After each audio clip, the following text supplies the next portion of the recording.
Buenas tardes o buenas noches, desde donde hoy nos estén acompañando. Y bueno, como todos los viernes tengo siempre algún invitado especial, pero hoy tengo una amiga, una mujer a la que admiro, a la que quiero muchísimo, de quien aprendo un montón. Y ella no necesita presentación, porque todos la conocen. Para mí es un alma muy elevada, que tuve la oportunidad de conocerla en persona el año pasado. Y bueno, fue una grandísima felicidad. Así que bueno, hoy le doy la bienvenida con toda alegría a mi querida amiga Elsa Farrús. ¿Cómo estás, preciosa? Hola, buenas tardes a todos o buenos días si nos reciben en Argentina y buenas noches a los que están en la otra zona. Pues muchísimas gracias por tus palabras, pero realmente sí que fue un regalo que nos dieran que nos pudiéramos abrazar en persona en esta vida otra vez. O sea que eso sí que lo agradezco y un honor estar aquí en tu espacio. Qué linda, muchas gracias, Elsa, gracias como siempre. Y bueno, yo la verdad que tengo algunas inquietudes, por eso te propuse este encuentro, porque mucho se habla y mucho hay escrito también de tradición oral, cuando hablamos de María Magdalena, y con aquella herencia que ella pudo haber recogido y aquellas enseñanzas provenientes de Egipto, y de cómo se formaban las sacerdotisas en lo que se daba en llamar las escuelas de Isis. Entonces, quería que nos ilumines un poco, que nos cuentes de todo tu saber, para, bueno, llevar un poco más de luz, ¿no? Y de claridad a este tema. Bueno, yo siempre digo que por culpa de las magdalenas he terminado siendo egiptóloga, cada vez me apasiona más y sigo estudiando. No es que sea mi saber, es que es búsqueda entre la arqueología, la historia, pero sobre todo me quedo con la antropología porque es lo que realmente hay una piedra que está grabada, que tiene 8.000 años y aquí estuvo fulano. Si estuvo para ganar o para perder, eso lo dice el historiador. Pero el arqueólogo tiene la piedra y tiene el dato científico. Entonces, ellas son las que, entre lo que yo veía en el sur de Francia y lo que me explicaba la religión católica en Barcelona y lo que yo veía que me explicaban cuando canalizaba con ellas, yo no entendía nada, no me cuadraba nada. Y ahí en Francia empezó mi búsqueda, igual que tú estuviste buscando tu memoria con los cátaros, yo el mío con las magdalenas, durante muchos años y en la gruta. Y bueno, ahí fue donde comprendí el significado de este despertar que estamos teniendo todas, incluso gente que sueña, que le dicen levántate sacerdotisa. Pero claro, ¿qué es una sacerdotisa culturalmente y qué hace en el siglo XX? ¿Y qué tiene que ver esto con Jesús o María Magdalena? Mucha gente me pregunta y dice, si yo no soy religioso. Y Claro. claro, es todo el legado que ellos nos han dejado.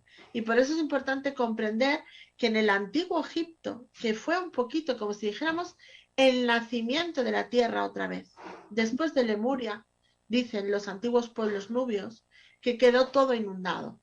Y cuando las aguas del Nun, que para los egipcios son las aguas primordiales, se apartaron y se encauzaron y nació la tierra seca, allí es donde llegaron los seres de luz de otro plano, Ujú. que era lo que llamaban los seres de Sirio A, que venían al rescate de las personas o las almas o los seres que quedaron custodiando libros o cristales en la caída de Lemuria, que en la Biblia lo citan como que bajaron en carros de fuego. Y Exacto. establecieron lo que se llama la regla de Sirio o la Maat celeste, Ujú. M-A-A-T para quien quiera buscarlo. Esta regla es la que una mujer, cuando un alma muere, presenta a los seres, que es lo que llamaríamos la junta kármica o Ujú. grupo de guías que te guían, el corazón del alma que se va, que ha de ser tan ligero como una pluma. Eso no significa ni bondad ni maldad. Significaba que no le quedaba nada pendiente para tener la luz del renacer. Esta regla de Sirio, que es lo que rige 4.000 años en Egipto, es decir, desde el 8.000 a.C. hasta el 4.000, fue custodiada por las mujeres canalizadoras, que son las fundadoras de las órdenes de las Pilae, como nos llegaron los griegos cuando trajeron la información, y para los egipcios las Sa, las damas que caminaban entre mundos, entre el mundo de la tierra y el mundo celestial, y que tienen 1.000 aplicaciones. Yo me gusta llamarlo, palabra inventada totalmente, las damas de Gaia, las damas que siglo tras siglo siguen custodiando la madre tierra. Me encanta esto que decís de estas damas que caminan en la tierra, ¿no? Pero que en realidad también tienen esa energía celeste y que, bueno, es unir el cielo y la tierra. Me gusta mucho ese concepto. Y bueno, ¿y cómo unimos esto? A ver, ¿cómo unimos toda esta tradición, toda la cultura egipcia, como vos muy bien dijiste antes? Bueno, ¿cómo nos afecta esto hoy a nosotros? Pero también, ¿qué tuvieron que ver Jesús y María Magdalena con esto? ¿Cómo, desde qué lugar ellos fueron iniciados como seres de luz o María Magdalena como sacerdotisa? Bueno, ¿cómo hacemos ahí este nexo entre esta herencia del antiguo Egipto, ¿no? Es que las filae o las damas de Sa, junto a sus sacerdotes, porque había los grupos masculinos y femeninos, no tenían ninguna distinción. No había que tener ningún requisito para ingresar en las escuelas iniciáticas. Todo esto de las pruebas egoicas y los miedos y todo esto viene de la cultura medieval que idealizó el antiguo Egipto, pero que gracias a todas las excavaciones arqueológicas se comprueba que uno podía ser hijo de un rey o podía ser pobre, Ujú. pero podía ingresar en la Universidad del Conocimiento. No había problema. Entonces, lo que podemos enlazar es que esto no gustó a los sacerdotes de Akenatón. Ujú. Y en el año 4200 antes de Cristo empezó una revolución. Mataron a todas las escuelas de Hathor y Isis y todas las comunidades de libertad, es decir, que no necesitaban un ritual para llevar a cabo. Akenatón lo que hizo fue deshacer los templos y promover lo que llamaríamos ahora la meditación en parques públicos, en lugares públicos, donde la gente por sí misma podía conectar con el dios Sol, con Ra, y podía conectar con su conciencia solar. Esto a todos los otros miles de dioses que había con miles de templos no gustó. Y entre ellos el sector más fuerte, que era Amon-Ra, organizó una revuelta, acuchilló, aniquiló a todo el mundo que pudo y más y sometió a los 4 que quedaron. Por eso se aniquila el papel del divino femenino en el Egipto hasta el momento actual, que cuando vayas al Cairo verás que el talibanismo está en la calle, Wow. porque hay que vivirlo. Tenemos ese Egipto ideal que ellos nos venden en un tour, pero que ellos no toleran. Pero como es una fuente de ingresos, Lo te tiene- llevan a ver lo que tú quieres ver y no te dejan sacar ni fotos en la calle. Eso ya lo veréis. Es Ujú. muy duro caminar por el Cairo actual. Es muy duro. Entonces, toda esa energía, cuando algunos pueblos se van, huyen a través de la parte nubia hacia la parte de Gaza, Cisjordania, Siria, Israel, etcétera, esos pueblos, junto a los hitas, se llevan este conocimiento. Ujú. Y este conocimiento va pasando en generaciones a través de las tradiciones de las escuelas de las Miriam, que es lo que rescatan Jesús y María Magdalena como volver al antiguo Egipto, porque Egipto tiene 3 periodos: el Egipto antiguo hasta el 4000, el Egipto medio, que fue más mediocre, y el Egipto de pacto con Roma y griego, que es el Egipto moderno, digamos del 2000 al año cero. Entonces, esa esencia de sonido, de vibración, de medicina, de música, de canalización, es lo que rescatan Jesús de María Magdalena y sobre todo la igualdad entre hombres y mujeres, cosa que en la cultura hebrea no estaba permitida. Claro, porque justamente esto es algo clave en el ministerio de Jesús, ¿no? Que él daba tanta oportunidad a las mujeres, una oportunidad, daba tanta igualdad, y María Magdalena tan par con él para absolutamente todo, ¿no? Uh El -huh. sagrado femenino y el divino masculino absolutamente representados en ellos dos. Y Elsa, te quería preguntar, porque tal vez también está asociado a María Magdalena, este concepto que se tenía en Egipto de las esposas de Dios o lo que se da en conocer también, y déjame decir si estoy correcta, que hay algún templo de las divinas adoratrices Uh que -huh. está asociado a este título, que era un título muy alto, el de esposas de Dios. Digamos que una persona empezaba el camino, por eso me gusta el término inglés de Prit-Spat, el camino del corazón, de la sacerdotisa del corazón, y uno Sí. podía acumular miles de títulos. Pero después de su formación, fuera princesa o fuera humilde, tenía que formarse. De hecho, había una jerarquía, unas estructuras Y por algo que nadie entiende, porque nosotros asociamos sacerdotisa a religioso, es que ellos llevaban todo el culto religioso, toda la ley, había jueces, había escribas y había mujeres, y está fechado en tumbas, en escritos y en paredes. Y después también, muy importante, eran médicos. Médicos a través de los ungüentos, las medicinas, los aceites o el canto y el sonido. Entonces, ¿qué ocurre? Que esa palabra esposa de Dios significaba esposa de lo divino, de lo universal. Y en ningún momento ninguna de estas sacerdotisas era célibe. En el antiguo Egipto no conllevaba el concepto que tenemos ahora de las damas de Avalon místicas que no tenían más que un amante para tener un hijo, o las monjas derivadas, no. O sea, era como decir, yo acepto mi compromiso con lo divino y puedo tener más de un culto. Puedo aprender el culto de Hathor, el culto de Isis, el culto de Hatshepsut, o sea, puedo tener muchos cultos. Eso es muy importante, porque esa igualdad hombre-mujer hacía que ellos llevaran unos servicios gratuitos hacia los demás, de enseñanza o de ritual, y vivían de los donativos. Y además, cuando se ponían a hacer esos servicios, y ahí te enlazo con María Magdalena, que reivindica el granate, ellas, las Hathor especialmente, las damas de Hathor, se vestían con una vestimenta que lo llamaban el tisú, que era una túnica roja, en señal de unión a la Madre Tierra. Y esa ropa la asociaban a la fertilidad de la Madre Tierra, a la manzana, al conocimiento, a la sabiduría. Entonces enlaza con esa túnica que le vemos siempre a María Magdalena de fertilidad, como diciendo la mujer joven, la mujer que engendra, la mujer que da vida.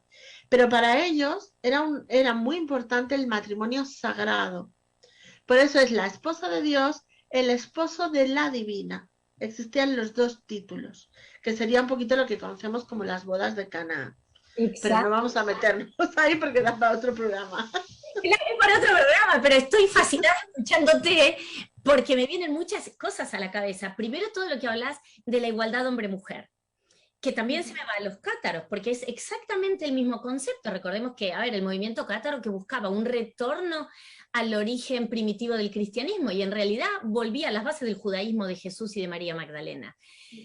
Luego, no necesitaban ningún tipo de iniciación para pertenecer, como decías antes, y lo mismo dice la profecía cátara, los que pertenecen saben que pertenecen. Entonces, también ahí encontramos esta unión. Hacían un servicio al prójimo, como Jesús y María Magdalena, y vivían de estos donativos para poder dedicarse a un bien superior y trabajar realmente en pos de hacer el bien con sigilo al prójimo. Muchos puntos de encuentro. Estas damas de Hathor o estas sacerdotisas que vestían de rojo, al igual que habitualmente la vemos en las representaciones pictóricas a María Magdalena vestida de rojo, que también Ese granate rojizo. ese granate rojizo, que representa la fecundidad, la pasión, la vida. Y bueno, no quiero entrar en una polémica, pero sabemos que la iglesia, puntualmente en las pinturas en color rojo, cuando el rojo se aplica, por ejemplo, a una mujer, está asociado a la lujuria. En cambio, los cardenales visten de rojo, pero con el hombre el rojo está bien porque representa la sangre de Cristo. Sin embargo, en la mujer, la iglesia dijo, no, no, mucho cuidadito con las iconografías, y esto la iglesia se expidió particularmente en la iconografía de María Magdalena. Dijo, va vestida de rojo porque representa su pasado, digamos, de prostituta que nunca fue, pero como que quiere... Pero que también tiene un porqué en Egipto. Claro que sí. Porque en Egipto es donde nace el concepto de harén. Ahora cuando hablemos de las esposas de Dios, nace el concepto de harén. Pero el harén era un grupo, un coro, donde había diferentes músicos, bailarinas, que sanaban a través de la voz y el sonido y el canto los lugares donde había fallecido alguien, los lugares donde había un enfermo. O sea, su función era dar alegría y romper la vibración del astral y honrar las fiestas. Y se dividían entre los que tocaban el arpa y el sistrum, que es la llave de Ankh, con unos instrumentos dentro, que esas solo hacían bajar la alegría al lugar, las que cantaban a los difuntos y lo que era el baile y la alegría para honrar las fiestas, con ninguna connotación sexual ni nada por el estilo. Cuando los sacerdotes de Amon-Ra rompen toda la tradición del antiguo Egipto, aniquilan los templos y lo destruyen todo, lo que hacen es someter a casarse con ellos obligatoriamente a las sacerdotisas que quieren seguir por lo menos lo más cerca posible del culto y las convierten en esposas de Dios de Amón-Ra. Y de ahí el harem acaba siendo lo que conocemos, esa jerarquía de mujeres a disposición del divertimento del masculino. Y cuando los griegos traducen los conceptos egipcios, lo traducen desde 6.000 años después, es decir, desde el Imperio Otomano, donde el harem es algo sexual. Y por eso el Papa Gregorio coge y dice, en María Magdalena, que está lleno de harems, en Magdala, pueblo, puerto de mar, es prostitución, Magdala, pero no María Magdalena, porque ya es María de Betania, no tiene nada que ver con Magdala. Magdala es el gentilicio. Exacto, exacto. Bueno, qué importante, ¿no? Empezar a unir y a entender todas estas cosas, porque a veces no sabemos, no entendemos bien el porqué, ¿no? De un montón de cuestiones y cómo tenemos que ir atrás en la historia y aprender y volver a reinterpretar y a reeducarnos en un montón de cuestiones. Y recién nombraste este instrumento que siempre me llamó mucho la atención, el sistro, que es como un cascabel, ¿no? Que tiene, y yo tengo, mira, justo un libro que me encanta, que, bueno, tiene una cantidad de himnos dedicados a Isis, donde lo voy a mostrar aquí para el que lo pueda ver, y está Isis justamente, esto es un sistro, ¿se ve ahí? Sí, sería un sistro medieval. Claro, No sería... el egipcio es como, es más abombado, es la llave de la vida, es más abombado. Claro, y bueno, es como todo, formaba parte de este ritual, de esta baile, de esta música, ¿no? Entonces es, bueno, muy lindo, y además es un instrumento que me llamaba siempre la atención, y decía, bueno, pero ¿para qué lo, lo utilizaban? ¿En qué momento? Entonces, bueno, porque también, Entre otras cosas, para peinar el campo electromagnético humano, claro, para sanar alineando con el sonido las hebras de luz del campo electromagnético. wow, cuánto todavía Para eso es. descubrir y por aprender, ¿no? Es como, a ver, vos, Elsa, sos una fuente infinita de sabiduría. No, lo que pasa es que a mí de golpe me dicen, tienes que comprarte eso. O sea, yo estaba en Egipto, todo el mundo se compraba figuras, yo ni una, solo una Isis chiquinina. Y de golpe me dicen, coge esto. Y yo, ¿qué es esto? La primera arpa de las Hathor. Y se la compré a un artesano y luego me dice, no, si es que esto es una arpa. Digo, ah, ahora ya sé por qué yo toco el arpa, porque me viene de ahí. ¿Vale? Claro, Pero en realidad no es un arpa, es una cuerdita así con 3 rayas que era como una lira, una cosa rara. Y sí. entonces de ahí me llenan a la línea de investigación. Por eso estoy con el síndrome y todo lo demás. Claro, pero Porque porque te va mi ADN en principio. claro, porque te va llegando toda esa información y lo vas sintiendo. Y además, yo siempre digo, ¿no?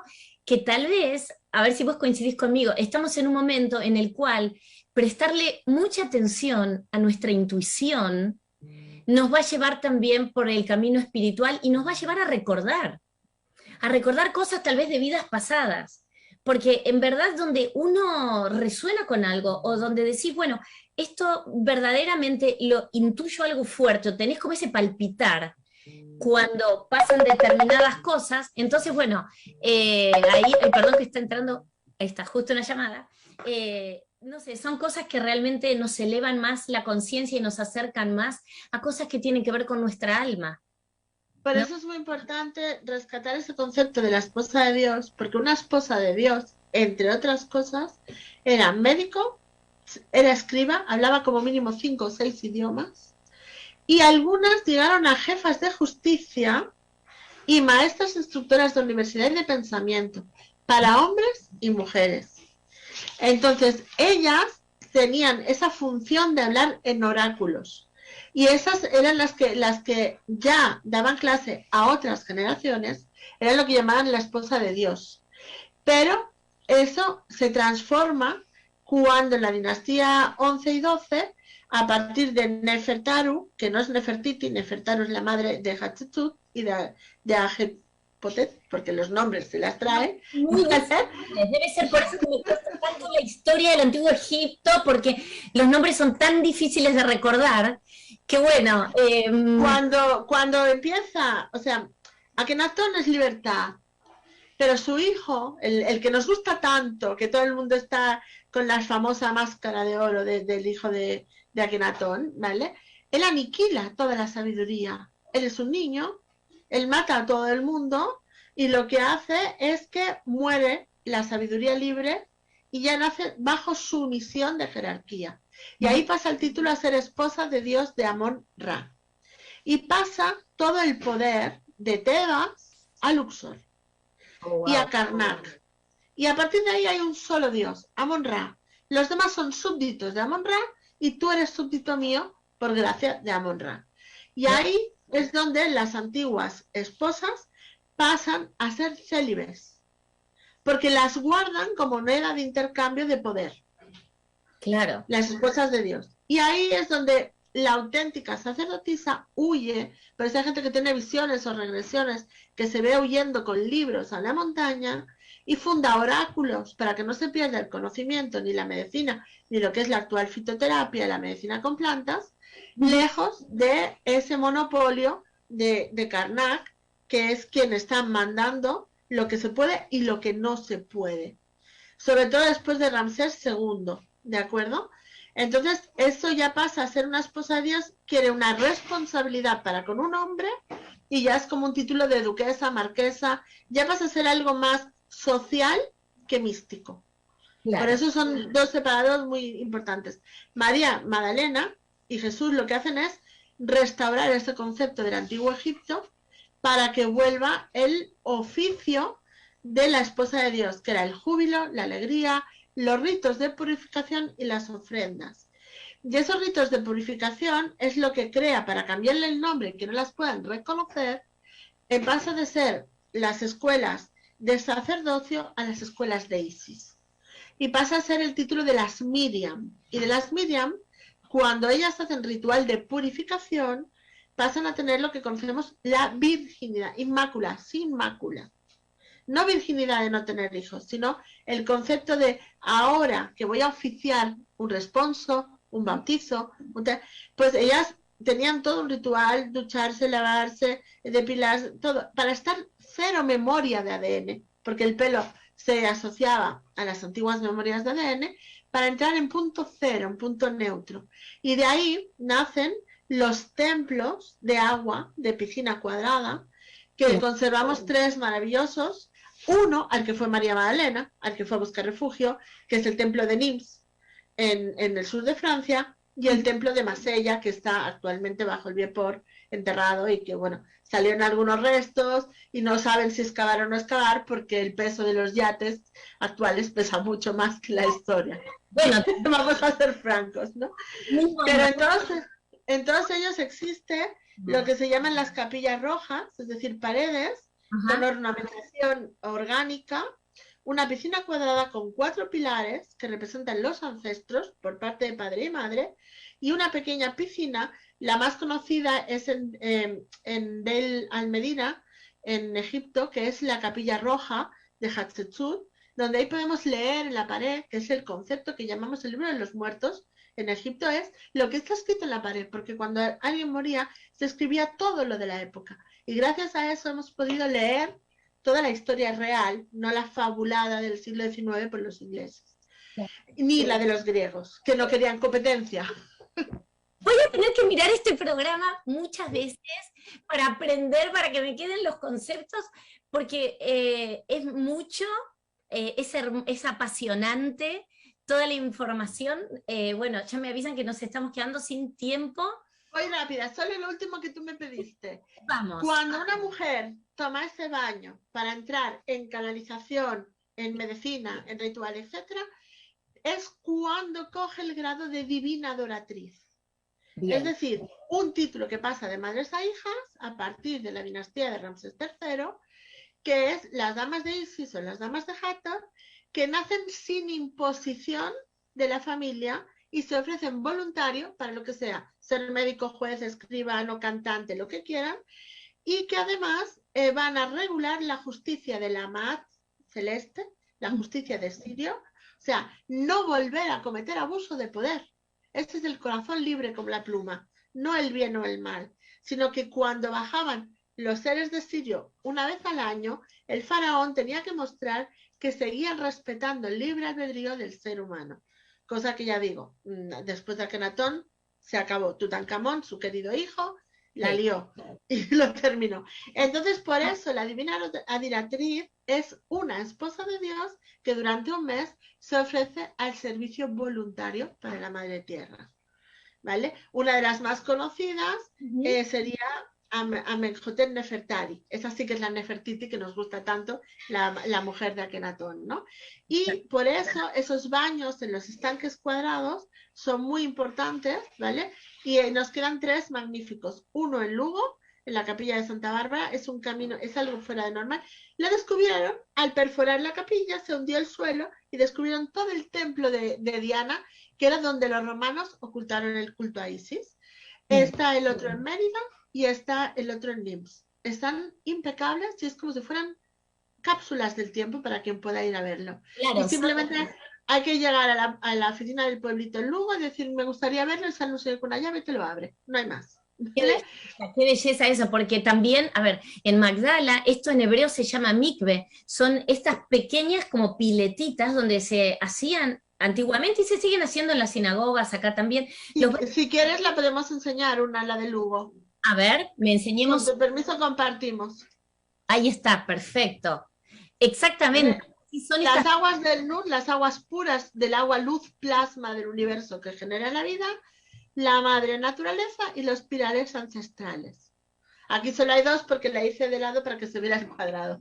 Sí, son preciosas. La verdad que además que se mantenga y que esté disponible y que uno lo pueda ir a ver, es como volver atrás en el tiempo, ¿no? Como dijiste vos, es una cápsula, es como concentrar en una cápsula la historia que tiene miles y miles de años y que está ahí disponible para nosotros, para el que puede ir a visitarlos. La verdad que estos lugares de baños rituales son preciosos habitualmente, suelen estar, muchos están al aire libre, el de Magdala es hermoso también, y podemos también saber que María Magdalena estuvo allí, porque es el pueblo donde ella también se crió, según se cree. Entonces, sí, por eso María de Magdala siempre la representamos, que traje la típica figura del sur de Francia, con el libro de la enseñanza y el vaso canopo en Egipto, que es donde se ungían los aceites y se cuidaban los difuntos, y que después se conservó como vaso copto en símbolo de los primeros cristianos egipcios que al final tuvieron que huir hacia la parte de atrás de Israel y convivir con los hebreos, y el resto al sur de Francia. Claro. Bueno, no, te digo que no nos alcanza un programa. Yo no sé cómo vamos a hacer, pero ya vamos a buscar otro encuentro, te pido por favor, porque hay muchas preguntas que quedan siempre pendientes para seguir hablando de más cosas preciosas, mucho más de Isis también, y bueno, es una cultura de tantos y tantos siglos, que bueno, uno podría hablar, no sé, toda la vida y seguir estudiando, nunca se acaba, ¿no? Porque siempre queremos... Es apasionante, y además como ahora cada vez hay más hallazgos, no famosos, no robados, que conservan las tablas, donde podemos contrastar, que ya no es lo que nos explicó el arqueólogo de turno, que no lo era, que lo que quería era encontrar oro y venderlo a Inglaterra y a otros países. Ahora sí hay un respeto por las piedras simples, que son las que nos hablan de lo cotidiano. Me encanta. Amiga, gracias, gracias, gracias de corazón. Fascinada de escucharte como siempre. Un placer. Y bueno, les mandamos un beso enorme a todos los que nos acompañaron hoy en el programa.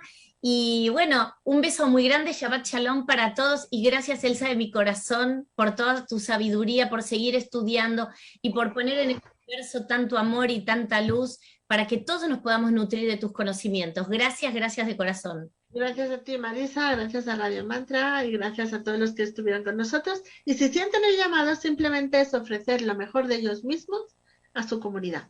Eso es ser una sacerdotisa. Ay, así es, me encantó. Amén, que así sea. Hermoso. Besos para todos. Un abrazo. Feliz día a todos.